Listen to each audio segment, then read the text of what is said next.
बिस्मिल्लाहिर्रहमानिर्रहीम, अस्सलामु अलैकुम। BBC 11 हेडलाइंस न्यूज स्टूडियो से मैं हूं सबा मुनीर। खबर शामिल करते हैं लाहौर से, जहां बैंकिंग कोर्ट ने PTI रहनुमा जहांगीर तरीन और उनके बेटे अली तरीन की अबूरी जमानत मंजूर कर ली है। लाहौर की बैंकिंग कोर्ट ने जहांगीर तरीन और अली तरीन की 5 लाख रुपए के जमानती मचलकों के इवज अबूरी जमानत की दरख्वास्त मंजूर की।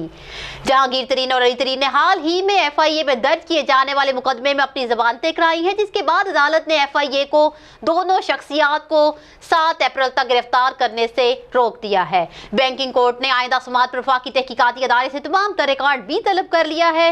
वाज़ेह रहे कि वफाकी तहकीकाती अदारे FIA लाहौर की तहकीकाती टीम ने 3 अरब 14 करोड़ रुपए के मुबैना फ्रॉड का मुकदमा 22 मार्च को दर्ज किया है। FIR में कहा गया है कि जहांगीर तरीन ने पल्प कंपनी में शेयर फ्रॉड के जरिए मुंतकिल किए हैं, जबकि कंपनी के बाकी अहदेदारों के खिलाफ भी कार्रवाई की जा रही है।